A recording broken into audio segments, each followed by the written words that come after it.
I stared at my phone screen, reading Mom's text asking when I'd come over for dinner. Same routine as always, first check if Sarah would be there. My stomach churned just thinking about my sister's name. At 28, I had a good life on paper. Nice apartment downtown, corner office at Marshall & Partners where I worked as PR manager, and enough money to live comfortably. But family gatherings? Those required careful planning. Is Sarah coming? I texted back. No, Candace, she's with friends tonight, Mom replied. Relief washed over me. I could go. It wasn't always this complicated, there was a time when we were just a normal family. Well, as normal as you can be when your dad dies and leaves behind 2 toddlers. I was 2, Sarah barely 1 when it happened. Tom, our stepfather, came into our lives when I was 3.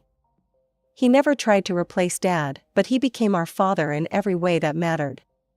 Teaching me to ride a bike, threatening my first boyfriend, crying at my high school graduation, he was there for everything. Coming over at 7, I texted Mom back. Driving to their house, I thought about how things used to be. Sarah and I sharing a room, fighting over clothes, typical sister stuff. But Sarah always had this thing about her, she needed to have whatever I had. My toys would mysteriously end up in her bed. My favorite sweater would disappear into her closet. My friends would suddenly become her friends. I pulled into the driveway, smelling Tom's famous lasagna, before I even reached the door. He wrapped me in a big bear hug as I entered. There's my girl, he beamed. Just in time, dinner's almost ready. Mom bustled around the kitchen, adding final touches to the salad. Sweetie, you work too hard. You look tired. PR never sleeps, Mom, I laughed, helping her set the table. We chatted about work, about Tom's bowling league, about Mom's garden. Normal family stuff. But there was always this elephant in the room, the reason I had to check if Sarah would be there before visiting. 3 years ago, I had it all figured out. Jake and I had been together since senior year of college. He was perfect, kind, successful, funny. We were planning our wedding, had sent out invitations, picked the venue. 2 months before the big day, I stopped by his apartment to surprise him with lunch. I still remember the sound of my heels on his hardwood floor, the way the afternoon light filtered through his bedroom window. The sight of them together, my fiancé and my sister, tangled in his sheets. My wedding dress was hanging in my closet at home. The centerpieces were being assembled in Mom's garage. The screaming started immediately. Jake stammering excuses, Sarah just sitting there with this look on her face. Not even shame, something else. Satisfaction maybe? Actually, you should thank me, she said after Jake left the room. I showed you his true colors. He would have cheated after the wedding anyway. I canceled everything, the venue, the flowers, the dress. Sent back the gifts.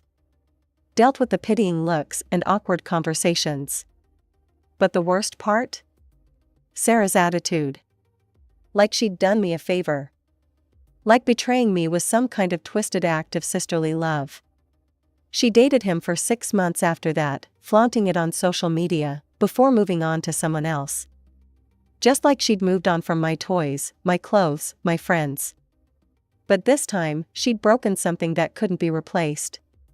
My parents tried to stay neutral after the whole Jake disaster. I guess that's what parents are supposed to do, love both their children equally, even when one of them betrays the other. Mom and Tom would listen to my anger, nod sympathetically, but they never cut Sarah off. She was still welcome at Sunday dinners, still got invited to family events, still had her childhood bedroom kept exactly as she left it. We understand how you feel, honey, Mom would say, stirring her coffee. But she's still your sister. Tom tried to be supportive in his own way. Time heals all wounds, kiddo, he'd say, patting my hand awkwardly across the dinner table. But he didn't understand. This wasn't about time. Every visit to their house became a strategic operation. I'd text ahead, making sure the coast was clear. Mom would try to slip in comments about Sarah, how she was doing, how she missed me. As if Sarah was the victim in all this. She asks about you, Mom mentioned during one dinner. She feels terrible about what happened. I stabbed my fork into my pot roast. Terrible enough to sleep with my fiancé 2 months before my wedding? The silence that followed was deafening. Mom pushed her food around her plate, and Tom suddenly became very interested in his green beans. Then came that Tuesday evening. I arrived at their house to find Mom and Tom already at the dinner table, the mood unusually somber. Mom's eyes were red-rimmed, and Tom looked exhausted. "What's wrong?" I asked, hanging my coat by the door. Mom dabbed at her eyes with a napkin. "Sit down, honey. We need to talk about something." Tom reached across the table and took Mom's hand. He looked older somehow, more worn down than usual. "The doctor says I need to cut back on work," he said quietly. "My blood pressure's through the roof, and my heart."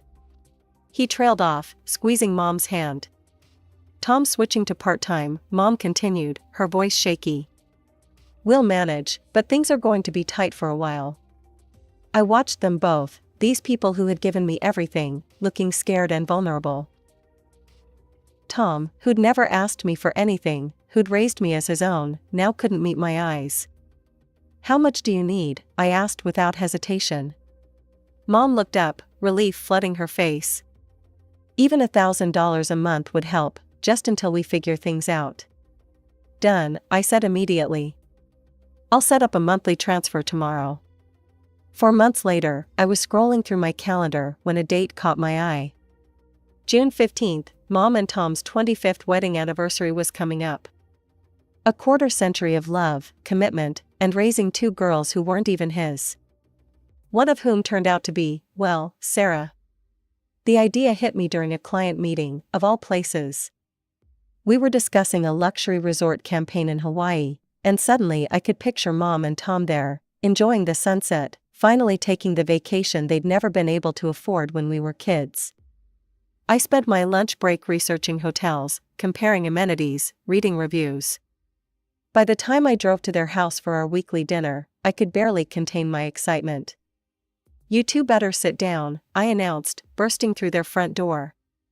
Mom looked up from the stove, spatula frozen mid-flip. "What's wrong?" "Nothing's wrong," I grinned, pulling up the booking website on my phone. "But you might want to clear your schedules for the first 2 weeks of June." Tom settled into his chair at the kitchen table. "Why's that, kiddo?" "Because," I said, building the suspense, "you're going to Hawaii." The silence lasted exactly 2 seconds before Mom dropped her spatula. "What do you mean, Hawaii?" she whispered. I showed them the pictures on my phone, the luxury beachfront hotel, the infinity pool overlooking the ocean, the elegant restaurant with views of the sunset. "First-class tickets," I explained, scrolling through the itinerary. 2 weeks at the Royal Hawaiian. Ocean view suite with a private balcony. Couples massage package included. Consider it your 25th anniversary present. Mom's hands flew to her mouth, tears welling up in her eyes. "Oh, honey, we can't possibly." "You can, and you will," I insisted. "You've both worked so hard, taken care of everyone else for so long. It's time someone took care of you." Tom stood up and pulled me into one of his bear hugs. "This is too much, sweetheart." "Nothing's too much for the best parents in the world," I said, hugging him back. We spent the rest of dinner planning. I showed them the booking confirmations, the flight details, all the extras I'd added to make it special. Mom kept wiping her eyes, looking at the hotel pictures over and over. "I need to buy a new swimsuit," she declared, her voice full of excitement. "And maybe a beach hat. Oh, and sunscreen. Tom, we need to get you some proper beach clothes too." Tom just sat there grinning, occasionally shaking his head in disbelief. "I can't remember the last time we had a proper vacation," Mom said, reaching for her phone.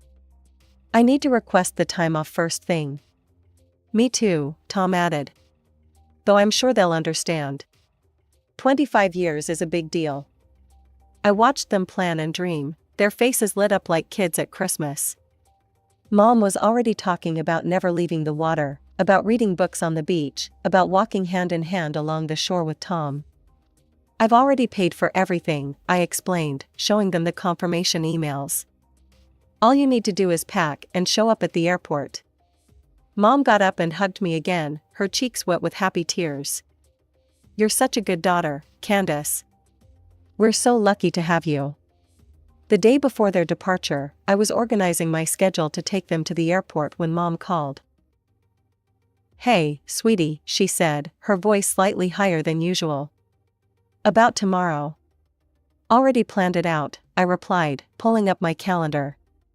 I'll take an extended lunch break and drive you guys to the airport.